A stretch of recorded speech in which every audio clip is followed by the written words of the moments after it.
Salut, alors dans cette vidéo, on va voir où investir en temps de crise. Donc je vais te donner les 3 meilleurs investissements à faire en temps de crise. C'est-à-dire qu'il y a des moments parfois dans le monde où c'est la merde, où il se passe des choses qui font que les marchés vont chuter dans un sens, que les actions vont chuter, les personnes ne savent plus dans quoi investir, on ne sait plus dans quoi investir, tout est chamboulé, tout devient compliqué et donc il y a des secteurs sur lesquels il faut investir. Quand c'est la merde, il y a des secteurs qui s'en sortent très très bien et il y a des secteurs au contraire qui vont chuter. Et donc il faut choisir les secteurs qui vont très bien s'en sortir. Et donc il y a 3 principaux actifs sur lesquels il faut investir, justement ce que je vais te partager dans cette vidéo. Donc avant ça, déjà ce qu'il faut comprendre rapidement, c'est que quand c'est la merde, les gens ont peur, les investisseurs ont peur, les traders ont peur, donc on va aller sur des actifs qui rassurent, des choses qui rassurent, des choses sur lesquelles on se dit ok, cet actif ne peut pas perdre de la valeur, peu importe ce qui se passe, dans tous les cas je ne vais pas perdre cet investissement. La plupart des investisseurs vont raisonner comme ça et la plupart des investisseurs vont avoir peur quand on a une pandémie, quand on a une guerre, quand on a des choses comme ça. Et donc ils vont raisonner de la manière suivante, où est-ce que je ne vais pas perdre mon argent? Et donc il en sort souvent les mêmes types d'investissements à chaque fois et c'est la même chose à chaque crise. Donc si on cherche à être rassuré, dans un premier temps, les investisseurs vont aller principalement sur des matières premières. On va aller par exemple sur de l'or, sur de l'argent, sur d'autres matières premières, des choses qui rationnellement ne peuvent pas perdre de la valeur. C'est la même chose avec l'immobilier. On va aller par exemple sur de l'immobilier, surtout des matières premières. Voilà, l'immobilier c'est un autre secteur, mais en l'occurrence si on s'intéresse plutôt au marché financier, moi je suis vraiment uniquement sur les marchés financiers, on va aller sur des matières premières. La matière première principale sur lesquelles les gens vont investir quand ils ont peur, c'est l'or. L'or, c'est la matière première principale, c'est-à-dire qu'on sait que demain, même si le monde s'écroule, si toute la société s'écroule, si demain on a un lingot d'or, on peut en faire quelque chose, on peut l'échanger, peu importe ce qui se passe, même si l'euro n'existe plus, même si le dollar n'existe plus, même si c'est la merde partout, eh bien si on a de l'or, on peut l'échanger dans tous les cas, et ça fait des milliers d'années que c'est comme ça, et donc il y a des chances que ça reste comme ça. Donc c'est pour ça que l'or, c'est quelque chose qui rassure. L'argent a également la même fonction, et ensuite les autres matières premières ont également les mêmes fonctions. Ça va être le cas par exemple du cuivre, du zinc, toutes les autres matières premières comme ça. On sait que c'est des métaux qui sont importants, qui sont utiles, donc ça rassure. On a également le pétrole qui devient une certaine matière première un peu comme ça, puisque ça a une utilité. Globalement, demain, si l'euro perd de la valeur, si le dollar perd de la valeur, si on a un baril de pétrole, on peut l'échanger parce que le pétrole, tout le monde en a besoin. Dans tous les pays, il y a besoin de pétrole pour faire tourner l'économie, pour faire tourner des usines, des voitures, pour faire tourner des résidences, pour faire tourner globalement l'économie. Il y a besoin de pétrole pour avoir de l'énergie. Donc l'énergie aussi, c'est quelque chose qui est très important. Donc c'est les matières premières, globalement, c'est quelque chose qui rassure et la matière première principale, c'est l'or. Donc quand on est dans une période de peur, de panique, la plupart des investisseurs vont aller investir sur l'or. En tout cas, il y a souvent un mouvement de panique sur l'or. Et ce qui se passe, c'est que l'or, habituellement, c'est pas une matière première qui donne beaucoup de rendement. L'or, généralement, ça rapporte très très peu, voire pas du tout, il n'y a aucun rendement. Donc c'est pour ça que c'est pas très intéressant. Mais en temps de crise, ça peut être intéressant puisqu'on peut profiter justement d'un effet où tout le monde va se ruer dessus, donc le prix va monter et donc on va pouvoir générer des profits en investissant sur l'or parce que c'est la crise. Donc ça c'est intéressant et là-dessus il y a des vraies opportunités. Maintenant la deuxième chose sur laquelle on peut aussi investir et générer des profits facilement en temps de crise, c'est aussi sur certaines entreprises. Par exemple, si on est dans une pandémie, comme on a eu en 2020, il y a certaines entreprises qui vont très très bien s'en sortir et il y a d'autres entreprises qui au contraire vont chuter, vont faire faillite ou alors vont avoir des très mauvais résultats. Et en 2020, c'était le cas par exemple des entreprises technologiques qui ont eu des très bons résultats, notamment avec les confinements, et donc la plupart des actions technologiques s'en sont très bien sorties. C'était le cas aussi des actions pharmaceutiques, tout le secteur pharmaceutique globalement a très bien fonctionné, les laboratoires qui ont fait les vaccins, voilà, ça a très très bien fonctionné et puis il y a eu beaucoup de résultats et donc le cours de ces actions là ont généralement plutôt monté. Donc ça, c'était des très bons investissements aussi. Et donc, suivant le type de crise, il faut choisir certaines actions. Par exemple, si on a une guerre qui est locale ou alors qui est générale, il y a donc un marché à prendre. Il y a un marché de l'armement, il y a un marché de la reconstruction à prendre derrière.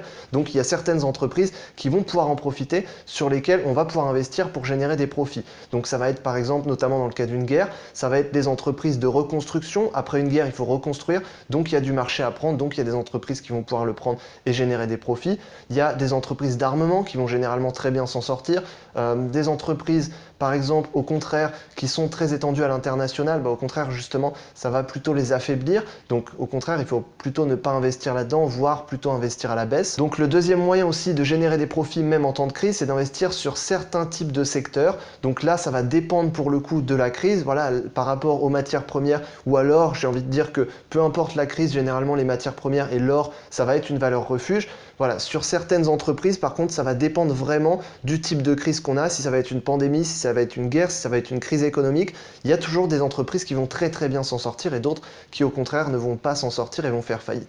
Et donc là, à ce moment-là, il faut choisir, suivant le secteur, suivant le type de la crise, essayer de réfléchir un petit peu et de voir comment ces entreprises-là vont évoluer à l'avenir. Maintenant, le troisième type d'investissement aussi qui peut être très intéressant en temps de crise, ça va être les crypto-monnaies. Les crypto-monnaies, c'est un secteur qui est assez nouveau, ça fait quelques années maintenant que ça existe, mais c'est un secteur qui est très intéressant, surtout en temps de crise, puisque on voit que petit à petit, ça fait office de valeur refuge par rapport à beaucoup d'actifs. C'est pas des actions, c'est pas des matières premières, voilà, c'est un autre type d'actif qui est corrélé finalement à autre chose. C'est assez corrélé aux actions, mais ça reste quand même des mouvements qui sont différents, c'est des marchés qui sont très très volatiles, et on remarque que souvent quand il y a des crises, les crypto-monnaies, en tout cas jusque-là, certaines crypto-monnaies, notamment le Bitcoin, ont fait office de valeur refuge, et donc ça peut être des valeurs refuges qui peuvent être intéressantes en temps de crise, ça dépend du cycle dans lequel on est. Mais en tout cas, c'est des actifs qui sont à considérer, je pense, si on rentre en temps de crise, que ce soit pandémie, que ce soit guerre, peu importe le type de crise, les crypto-monnaies, c'est un actif qui est à considérer aujourd'hui en 2022, mais aussi dans les prochaines années, c'est des actifs qui sont vraiment à considérer, puisque c'est des actifs qui vont pouvoir être intéressants, et je pense que notamment en temps de crise, c'est des actifs qui vont pouvoir être particulièrement intéressants. Notamment, à mon avis, le Bitcoin qui fait office de valeur refuge, qui pour moi est la crypto-monnaie qui fait le plus office de valeur refuge parmi les autres. Donc voilà, je pense qu'il y a beaucoup de choses à faire en temps de crise et en temps normal aussi, mais surtout en temps de crise, on l'a déjà vu par rapport aux crypto-monnaies. Donc voilà, c'est un domaine sur lequel je pense il faut investir. Et aussi, ce qu'il faut comprendre, c'est qu'il y a certains pays et certaines devises qui vont être beaucoup plus exposés à des crises que d'autres. Alors ça va dépendre si une crise est locale ou si une crise est générale. S'il y a une guerre dans un pays, forcément la devise de ce pays va être beaucoup plus impactée. Mais peu importe ce qui se passe dans le monde, on a toujours certains pays qui vont très bien s'en sortir parce qu'ils rassurent, et certains pays qui vont au contraire moins bien s'en sortir parce que c'est des pays qui sont vus comme risqués. Quand je parle de pays, je parle notamment de leurs devises et de leurs obligations, donc la dette de ces pays et puis leurs devises. Par exemple, si on prend le cas des États-Unis, les États-Unis, c'est un pays qui rassure. Si demain il y a une crise mondiale, si demain il y a une pandémie, si demain il y a une guerre mondiale, les États-Unis, c'est un pays qui rassure. Donc les investisseurs, s'ils doivent investir dans un pays, ils vont investir dans la dette américaine par exemple, ou alors s'ils doivent posséder une devise, plutôt que d'avoir de l'euro ou alors du rouble ou alors n'importe quelle devise, ils vont préférer avoir du dollar américain, parce que le dollar américain, c'est la monnaie mondiale, c'est la monnaie la plus forte, c'est la monnaie dans laquelle on a le plus confiance. Donc voilà, ça dépend aussi des pays. Il y a certains pays qui vont rassurer. Le pays qui rassure le plus, je pense que c'est les États-Unis. On a aussi la Suisse, qui est un pays qui rassure beaucoup, qui a une devise qui généralement, quand il y a une crise, par exemple, la devise suisse va plutôt s'apprécier parce que il y a une crise, on veut être sûr de pouvoir garder son argent. La plupart des gens qui ont énormément d'argent, les grosses banques, les gros fonds d'investissement veulent garder leur argent, donc ils vont investir dans des choses qui sont peu risquées. Et donc ils vont posséder de la devise suisse par exemple, ou de la dette suisse. C'est le cas aussi du Japon, qui est un pays qui rassure beaucoup puisqu'il possède sa propre dette. C'est-à-dire que c'est les habitants qui possèdent leur propre dette, et donc il a une devise qui est assez fiable. Donc c'est des pays comme ça qui rassurent. Les États-Unis, c'est le pays qui rassure le plus. S'il y a une crise, investissez aux États-Unis. Généralement, il y a beaucoup de chances que vous en sortiez très bien. Donc si je résume, en temps de crise, qu'est-ce qu'il faut faire? Déjà, la première chose, c'est de ne pas paniquer, et puis ensuite, pour garder son argent, on investit dans 3 choses. Les matières premières, l'or, l'argent, ça peut être d'autres matières premières également. Le pétrole, pourquoi pas, suivant la crise, ça peut être très très intéressant. Moi, j'aime beaucoup investir dans le pétrole. Je trouve qu'il y a souvent beaucoup d'opportunités suivant la crise. Ça peut être certaines actions spécifiques. Dans le cas d'une pandémie, ça peut être des actions pharmaceutiques, des actions technologiques, ça peut être des actions liées à l'armement, des actions liées à la reconstruction. Tout ça, c'est très intéressant. Il faut choisir ces actions. La troisième chose, c'est les crypto-monnaies. Les crypto-monnaies, généralement, quand il y a une crise, c'est l'aspect un peu cybersécurité, internet, tout ce qui est réseau de communication, et globalement ça fonctionne très très bien. En temps de crise, ça fonctionne très très bien. Et puis ensuite, choisir des pays qui vont être liés, en tout cas qui vont rassurés, donc des pays comme les États-Unis, comme la Suisse, comme le Japon, comme l'Europe également, même si c'est vu comme étant un peu plus risqué, mais généralement c'est des pays qui rassurent. Voilà, donc choisir des pays qui rassurent, des actions qui rassurent, par exemple une action américaine rassure beaucoup plus qu'une action européenne, c'est logique puisque ça fait partie d'un pays, ça fait partie de la devise la plus forte du monde et ça fait partie d'un des pays les plus forts du monde. Donc bien choisir les secteurs dans lesquels on investit et bien choisir le type d'actif dans lequel on investit, et généralement on peut s'en sortir très bien quand il y a une crise. Et c'est pendant les crises justement qu'on voit ceux qui s'en sortent très bien et ceux qui perdent de l'argent.